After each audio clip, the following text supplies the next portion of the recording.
The only way I see to save anything that's going on in these streets, and it's with anyone, is government help, man. It's government sanction. I take it like this. You have car manufacturers. They do pre-orders. They know who's going to be able to buy what.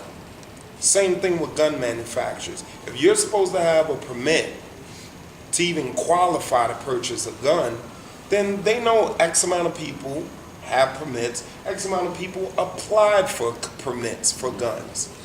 So say 500,000 people are qualified permits for guns. How do you manufacture 3 million guns and 2.5 million guns end up on the streets? Do auto manufacturers do that? 500,000 cars, you got pre-orders for them, but you're gonna make 3 million cars. Where 2.5 million cars gonna go?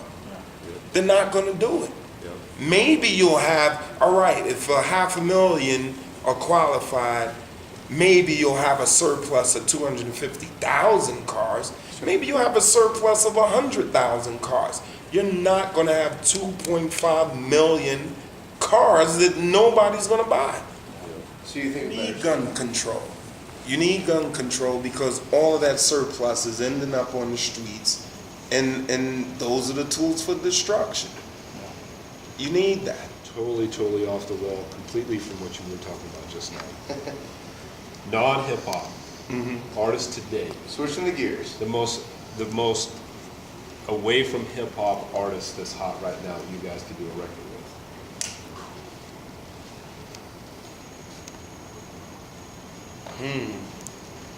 That's a great question.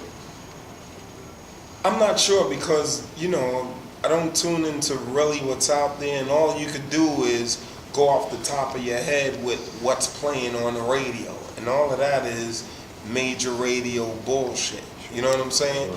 So that artist, or that great artist, or that super talented artist who we would collaborate with, we don't know. You think you could do something with Christina Aguilera or You know, Gaga, and again, VinRock. and I will tell you on record, us working on Anthem Inc., we tried to work with Kid Rock. I was back and forth with him on email. Sent them the record and say, you know what?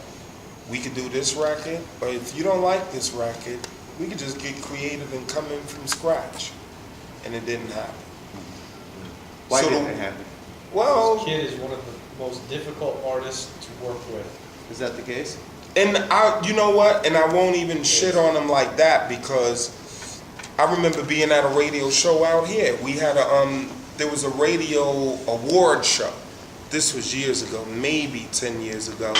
And we were just all in the audience. Kid Rock had a 6-pack in the audience. So he shared a beer with me. He's like, hey, you want a bud? I'm like, hell yeah, I want a bud. Boom, boom, boom, boom. And we did the show and whatever. On top of that, we have an engineer who engineered our first album, even as New Style, named Dwayne Sumal, D Square. So in Kid Rock's, what do they call that show?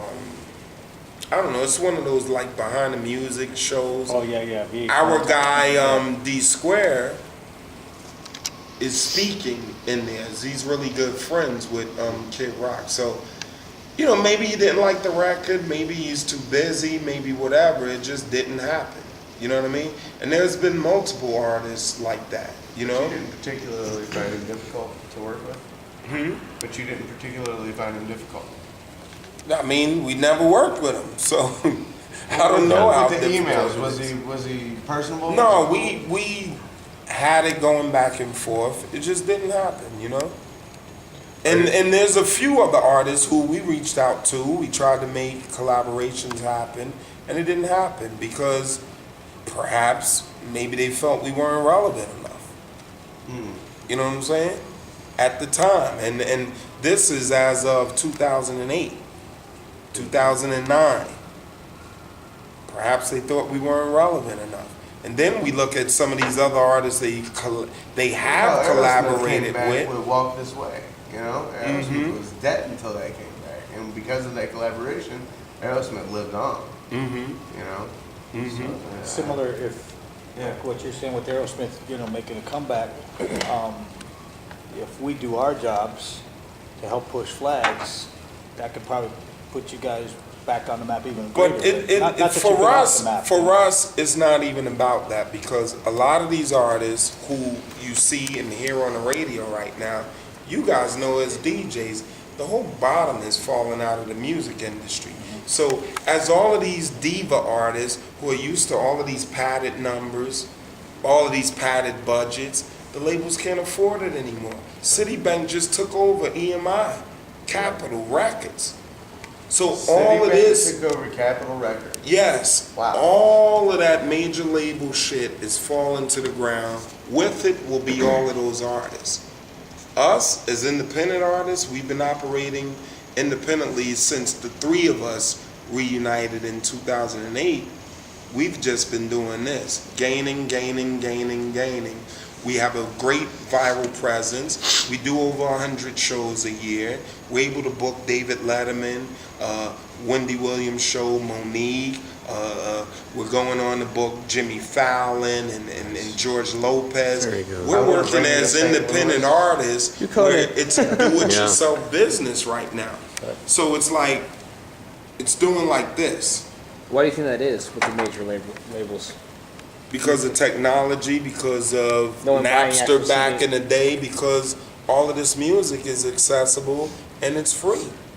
Like I told Yeah. them, when we did OPP, the cassette was $6 just to buy the cassette. Yeah. Today, you got a 99-cent single on iTunes and they take 30%. So now you're working with 70 cents as opposed to $6? Yep. Yeah. So let's say hip hop didn't work out for VinRock. What would be Plan B? Well, we're going into television and film.